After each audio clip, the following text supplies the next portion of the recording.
ஆமென். கர்த்தர் நல்லவர், அவருடைய கிருபை என்றும் உள்ளது. நாம் ஒரு ஜெபம் செய்வோம். ஜெபம் செய்த பிறகு ஆவியானவர் நமக்கு என்ன வார்த்தையை வைத்திருக்கிறார் தியானம் செய்வோம். ஆமென். அப்பா, உமக்கு கொடான கொடி ஸ்தோத்திரம்.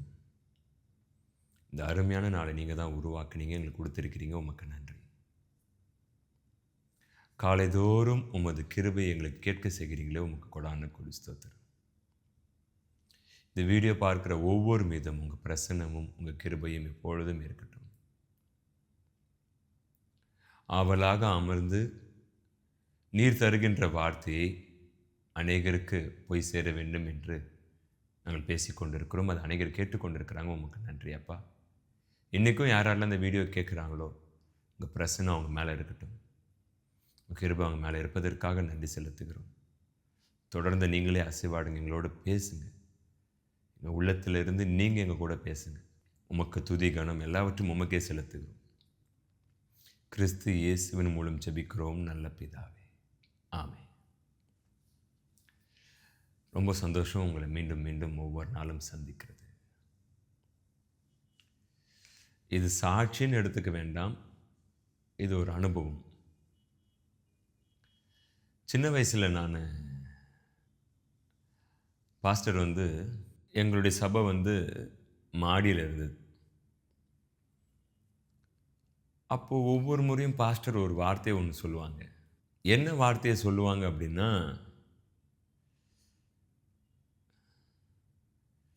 இன்று தேவன் இந்த வார்த்தையை உங்களிடத்தில் பகிர்ந்து கொள்ள எனக்கு இந்த வார்த்தையை கொடுத்தார். அப்போ நான் அவரை உத்து அப்படியே பார்ப்பேன்.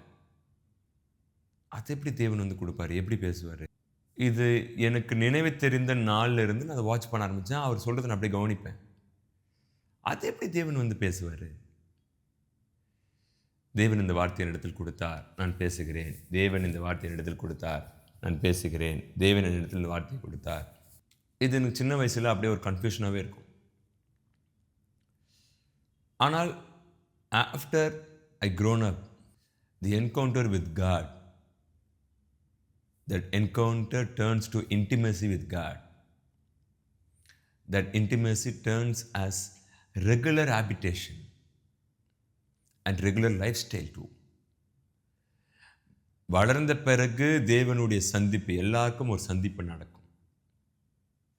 ஒரு சில பேருக்கு சுகத்தினால கர்த்தரை ஏற்றுக்கொண்டிருப்பாங்க, ஒரு சில பேர் பிரச்சனையிலேருந்து ஏற்றுக்கொண்டிருப்பாங்க, ஒரு சில பேர் வியாதியிலேருந்து ஏற்றுக்கொண்டிருப்பாங்க, அழுத்தங்கள்லேருந்து சூசைட் பண்ணலான்னு யோசிச்சிருப்பாங்க. கர்த்தருடைய வார்த்தை வந்திருக்கும் அப்படின்னு. அது மாதிரி எனக்கும் ஒரு சில காரியம் நடந்தது. அப்போ தான் நான் சந்திக்கிறேன் அவரை. அந்த சந்திப்பு உறவில் போது அந்த உறவு வாழ்க்கையினுடைய ஒரு முக்கியமான அங்கம், அதான் வாழ்க்கையாக மாறுகிறது. இப்போ நம்முடைய வாழ்க்கையில் பிரதான முக்கியமான நோக்கம், நம்முடைய வாழ்க்கையில் யார் ரொம்ப முக்கியமான ஒரு காரியத்தை ரோலை ப்ளே பண்ணுறா அப்படின்னா ஜீசஸ். நீங்கள் நானும் சொல்லுங்கள், அவருடைய அனுமதி இல்லாமல் ஏதாச்சும் ஒரு பொருள் வாங்க போகிறோமா? ஒரு சின்ன கடைக்கு போனால் கூட என்ன பண்ணிட்டு போகிறோம்? ப்ரே பண்ணிட்டு போகிறோம். ஆண்டவரே கூட வாங்க, ஞானமாக அதை வாங்க, எங்களுக்கு உதவி செய்யுங்க. ஒரு மேரேஜ் வச்சுருக்கீங்க, அப்படியே மேரேஜ் பண்ணிடுறோமா? அதற்காக முழங்கால் படிட்டு ஜெபித்து கன்ஃபர்மேஷன் வாங்கி இவ்வளோ ப்ராசஸ் இருக்குது. பாப்பா பேருக்கு அப்படியே விட்டுடுறோமா? ஃபஸ்ட்டு என்ன பண்ணுறோம்? ப்ரேயர் பண்ணுறோம். அப்புறம் அப்படியே கம்ப்ளீட்டாக பாருங்கள், தேவனோடு இணைக்கப்பட்டு கொண்டே இருக்கிறோம். எனக்கு என்ன டவுட்டாக இருந்ததுன்னா, அது எப்படி கர்த்தர் பேசுவார். ஆனால் இந்த சந்திப்பிற்கு பிறகு எப்பொழுது நான் தானாகவே வேதத்தை எடுத்து வாசிக்க ஆரம்பித்தனோ, when I started to read the Bible by my own, not someone is pushing me, not someone is forcing me to read the Bible, by myself, நானே எடுத்து எப்பொழுது வாசிக்க ஆரம்பித்தனோ அப்பொழுது அவர் பேசுகின்ற சத்தத்தை கேட்க முடிய ஆரம்பித்தது.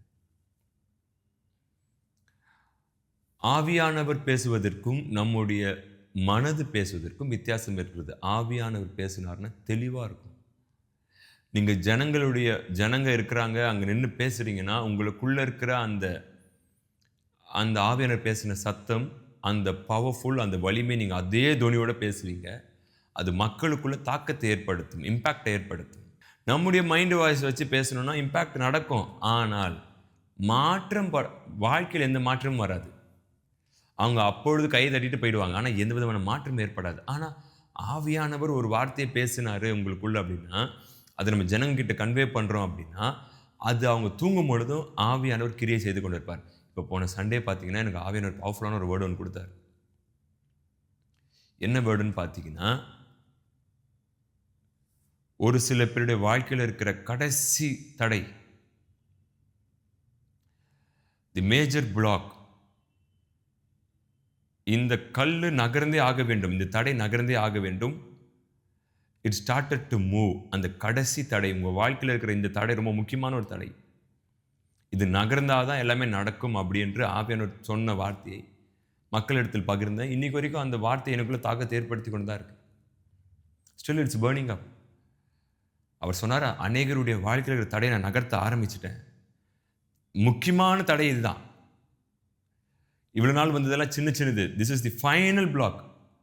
இது நகர்த்த முடியாமல் அப்படியே இருந்தது. இப்போ நானே இறங்கி இந்த தடையை நகர்த்தி கொண்டு இருக்கிறேன். இட் ஸ்டார்டட் டு மூவ் அப்படின்னு.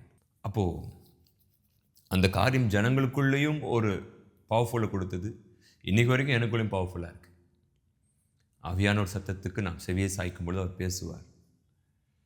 தெளிவாக இருக்கும். நான் இன்னைக்கு ஒரு சில காரியங்களை தியானம் செய்து கொண்டிருந்தேன். I was meditating something from the Bible only.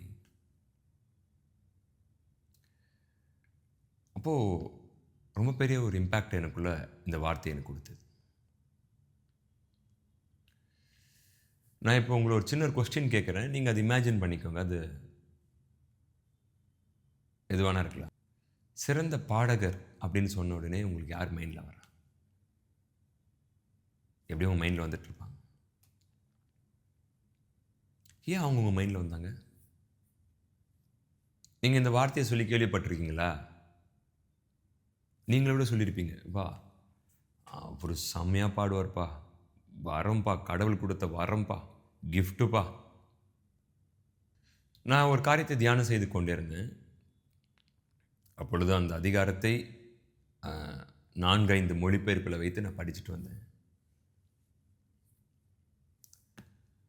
அப்போது ஒரு காரியம் ஒன்று நான் கூர்ந்து கவனிக்கும் பொழுது ஆவியானவர் பேச ஆரம்பித்தார். யாக்கோபின் புஸ்தகம் 1வது அதிகாரம் வாசிக்கிறேன், கவனிங்க. தேவனுக்கும் கர்த்தராகிய இயேசு கிறிஸ்துக்கும் ஊழியக்காரனாகிய யாக்கோபு சிதறி இருக்கிற 12 கோத்திரங்களுக்கும் வாழ்த்துதல் சொல்லி எழுதுகிறதாவது, என் சகோதரரே, நீங்கள் பலவிதமான சோதனைகளில் அகப்படும் போது.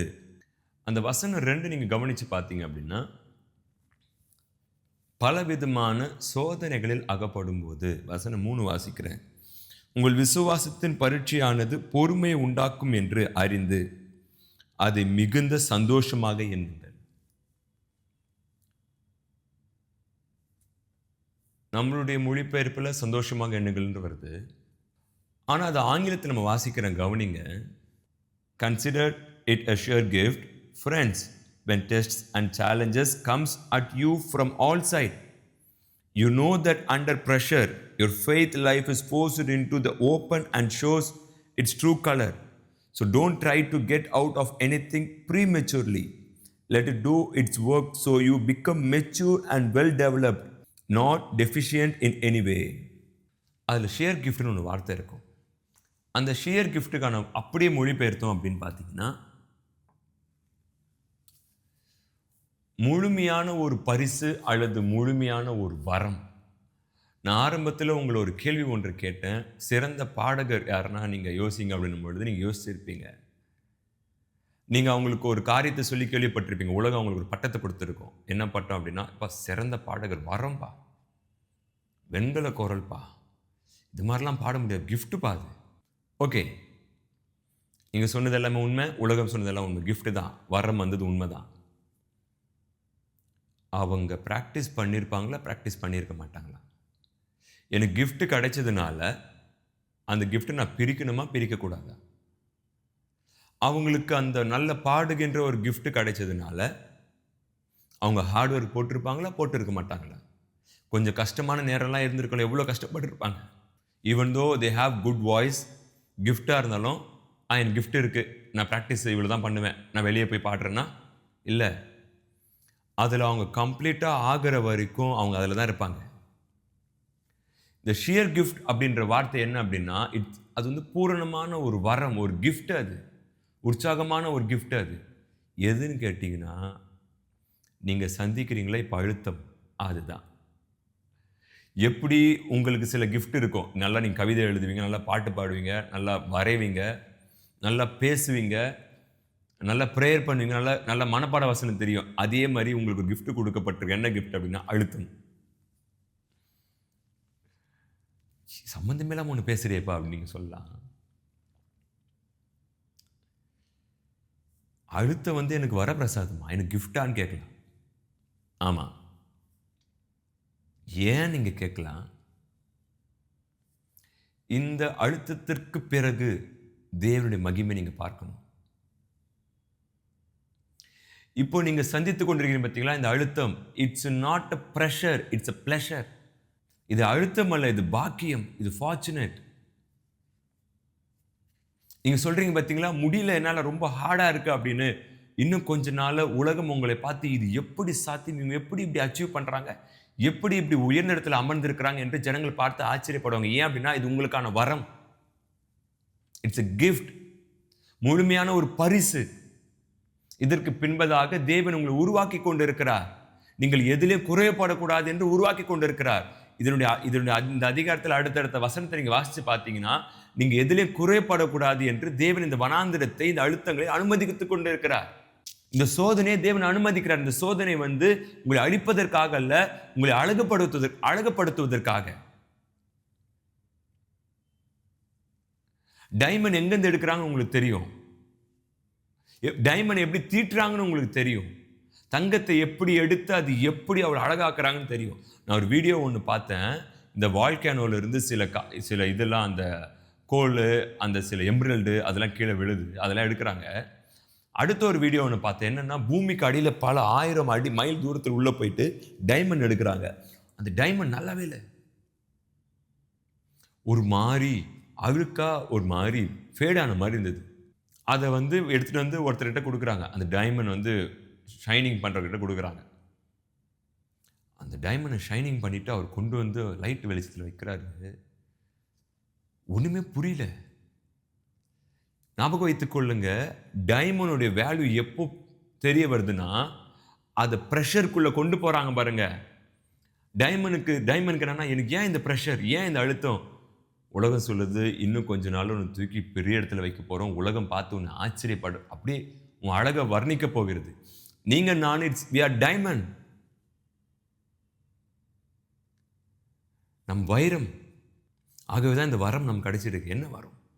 அழுத்தத்துக்கு மேலே அழுத்தம், போராட்டத்துக்கு மேலே போராட்டம், சோதனைக்கு மேலே சோதனை. இங்கே நம் விசுவாசம் என்பது பரீட்சிக்கப்படுகிறது, டெஸ்ட் ஆகப்படுகிறது. விசுவாசம் என்னவா கிரியை செய்து டெஸ்ட் பண்ணுறாரு. இந்த அழுத்தத்தையும் இந்த வேதனையும் நீங்கள் நானும் கொஞ்சம் தாங்கிட்டோன்னு வச்சுக்கோங்களேன், இந்த கிஃப்ட், இது சாபம் அல்ல, இது ஆசீர்வாதம். இது நம்மளை ஷைன் பண்ணி கொண்டு இருக்கிறது. நீங்கள் யோசிங்க, முன்னாடி இருந்ததுக்கும் இப்போ இருக்கிறதுக்கும் எவ்வளோ மாறி இருக்கிறீங்கன்னு. ஆரம்பத்தில் இந்த மாதிரி அழுத்தம் வந்திருந்தா நீங்கள் எப்பயும் மறிச்சிட்டு இருப்பீங்க, விட்டு ஓடிட்டு இருப்பீங்க. இந்த இங்கிலீஷில் சொல்லப்பட்டிருக்குது, அவசரப்பட்டு வெளியேறாத, நல்லா மெச்சூர் ஆகிடு, ப்ரீ மெச்சூர்லேயே வெளியே ஏறிடாத. இந்த அழுத்தம் தாங்க முடியாமல் இந்த டைமண்டை அந்த பாலிஷ் போடுறாங்க பாருங்க, அழுத்தம் தாங்க முடியாமல் டைமண்ட் வெளியேறிச்சுன்னா யாருக்குமே டைமண்ட் தெரியாது. டைமண்ட் வேல்யூ, ஆனால் டைமண்ட் எப்போ வேல்யூ? அதை அழகாக்கும் போது தான்.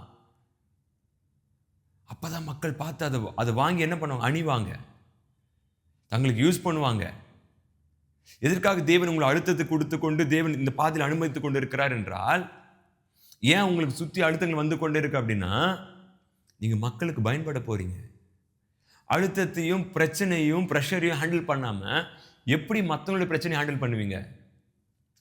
எப்படி ஹேண்டில் பண்ணுவோம்? மன்னிச்சிருங்க, எனக்கான வார்த்தை தானே, எனக்கு டீச் பண்ணார் காலையில். சில சமயம் எல்லாரும் போய் அழுவோம்ல, என்னால் முடியல அப்படின்னு. எல்லாருமே தான் அழுவோம். அப்போ தான் இந்த அதிகாரத்தை நான் எடுத்து தியானிக்கும் பொழுது இது கற்றுக் கொடுத்தார். உன்னுடைய அழுத்தத்தையும் உனக்கு ஏற்படுகின்ற வேதனையை தாங்க முடியலன்னு பொழுது உன்ன மாதிரி 10 மடங்கு வேதனை உள்ள ஆள் ஒருத்தவங்க இருப்பாங்க. அவங்கள்ட்ட போய் கம்ஃபர்ட் பண்ணுவேன். அவங்களுக்கு என்ன வசனத்தை சொல்லி பேசுவேன். ஒருவேளை இந்த வீடியோ பார்த்துட்டு இருக்க நீங்க you may be under very high pressure. அதிகமான அழுத்தத்துக்குள்ளே இப்படி நீங்கள் போய் கொண்டு இருக்கலாம்.